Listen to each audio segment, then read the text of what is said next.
Some of you know that I moved to Iowa in April. As I've become familiar with my new home, I've been fascinated with the pristine serenity and simplicity of this place. This spirit of simplicity is reflected in the most minute details, even the local art. I particularly enjoyed a little sculpture on a corner in downtown Ames.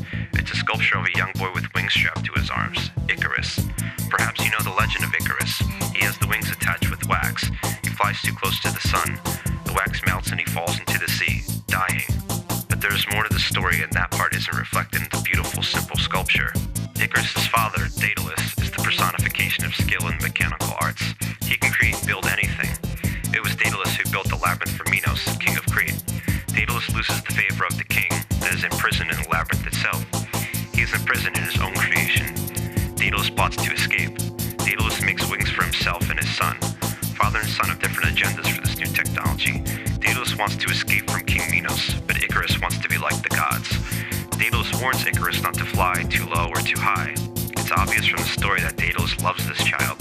He kisses him goodbye. He gives all the right warnings, but he flies off, leaving his son far behind. Icarus, as we all know from the story, flies too close to the sun, melting the wax of his wings. He plunges to the sea. Daedalus can't hear Icarus' cries for help. He only sees the feathers fluttering on the sea after his son is dead.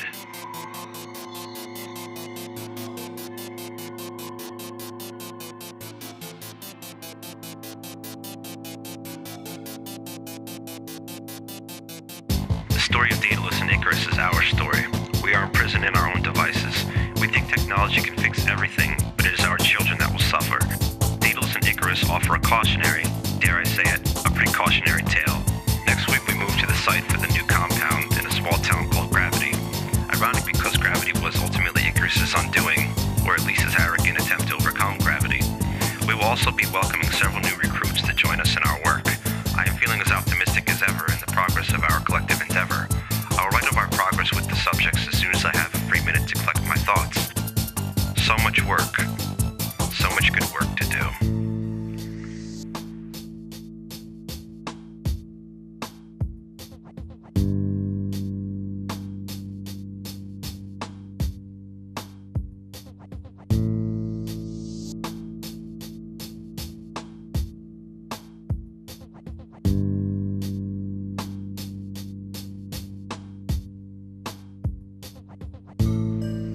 From the union of power and money.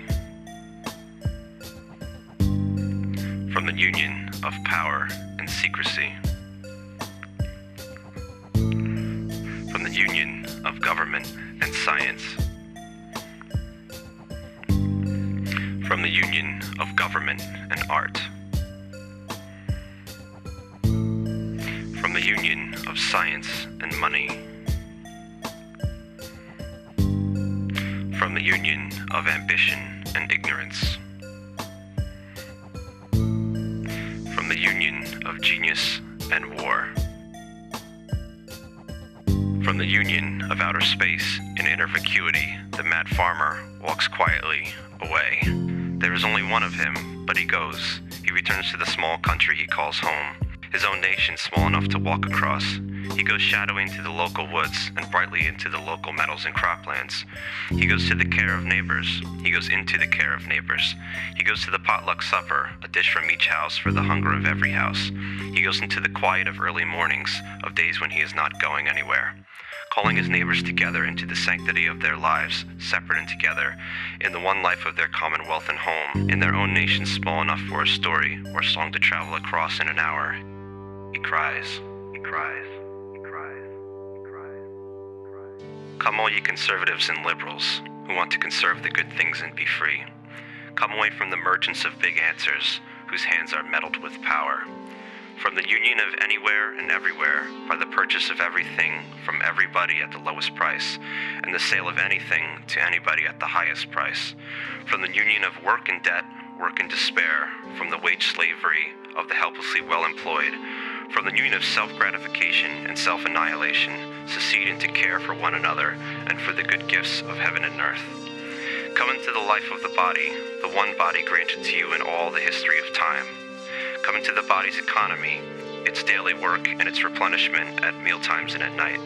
Come into the body's thanksgiving when it knows it acknowledges itself a living soul. Coming to the dance of the community, joined in a circle, hand in hand, the dance of the eternal love of women and men for one another, and of neighbors and friends for one another. Always disappearing, always returning, calling his neighbors to return, to think again of the care of flocks and herds, of gardens and fields, of woodlots and forests and the uncut groves, calling them separately and together, calling and calling. He goes forever towards the long restful evening and the croak of the night heron over the river at dark. Amen.